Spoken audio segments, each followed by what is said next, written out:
तो बजट 2023 में आम लोगों के लिए क्या कुछ खास रहने वाला है, ग्राफिक के जरिए आपको बता देते हैं। क्योंकि बजट पेश हो चुका है, अब आपके लिए खास क्या है पहले आप ये जान लीजिए।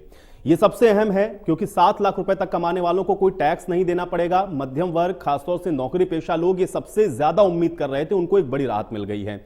महिलाएं जो बचत करती हैं उनके लिए सम्मान बचत पत्र लाने की इस बार घोषणा कर दी गई है और इसमें भी महिलाएं जो 2 लाख रुपए तक की बचत अगर करेंगी तो 7.5% का ब्याज भी उनको मिलेगा। यह ब्याज भी अच्छा खासा है और इसलिए महिलाओं के लिए भी एक बड़ा तोहफा इस बार मोदी सरकार ने दिया है। अब आइए प्रधानमंत्री कौशल जो रोजगार विकास जो योजना है उसमें आप देखिए, कौशल विकास योजना में 4.0% की बढ़ोतरी है। वरिष्ठ नागरिकों के लिए जो निवेश की सीमा है उसको बढ़ा दिया गया है, तो यानी कि वरिष्ठ नागरिकों का भी ख्याल रखा गया है। खेती से संबंधित देखिए, प्राकृतिक खेती को बढ़ावा देने के लिए किसानों को अब सरकार मदद करने वाली है, क्योंकि खेती को लेकर के भी आप देख रहे हैं कि लगातार फोकस्ड है सरकार। 10,000 बायो इनपुट रिसोर्स सेंटर बनाए जाएंगे, इससे जो प्राकृतिक खेती है उसकी ओर बढ़ावा मिलेगा। पंचायत स्तर पर जो लाइब्रेरी हैं ये बनाने की भी घोषणा की गई है, ये भी एक बहुत बड़ा इनिशिएटिव है। प्रधानमंत्री आवास योजना, इसका आवंटन 66% तक और बढ़ाया जा रहा है, यानी कि गरीब को उसका आवास मिल सके, ये प्राथमिकता और अब आपको देखेगी।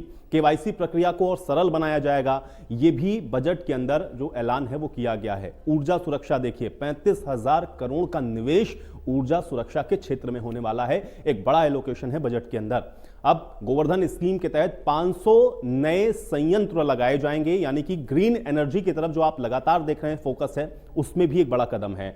एमएसएमई को राहत दी जाएगी, ये बड़ा ऐलान हुआ है क्योंकि कोविड के बाद आपने देखा आपकी किस तरीके से लोग प्रभावित हुए थे और खासतौर से उद्योग। अब आप ये देखिए टैक्स स्कीम में बदलाव क्या है, ये नई रिजीम है। सबसे पहले आप समझिए 0 से 3 लाख तक पे आपको कोई टैक्स नहीं देना होगा, यानी कि ये 0 है। अब अगर 3 लाख रुपए से 0 से और 3 लाख तक की आपकी आमदनी है तो आपको 0% का टैक्स है, यानी कि कोई टैक्स आपको नहीं देना। इससे आगे अगर आप बढ़ेंगे, अब 3 लाख से 6 लाख तक अगर आपकी आय है तो फिर आपको उस पर 5% के हिसाब से ये टैक्स देना होगा। ये टैक्स स्लैब में बदलाव किया गया है।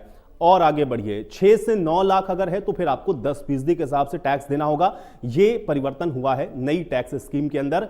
ये नई टैक्स रिजीम के बारे में हम आपको बता रहे हैं। हालांकि 2 व्यवस्थाएं हैं, पुरानी रिजीम से भी अगर आप भरते हैं टैक्स तो उसमें कोई परिवर्तन नहीं है। 9 से 12 लाख इसमें 15% का टैक्स है, यह बदलाव किया गया है। और इसी तरीके से अब इससे ज्यादा अगर 12 से 15 लाख अगर आप देंगे तो फिर आपको 20% का इजाफा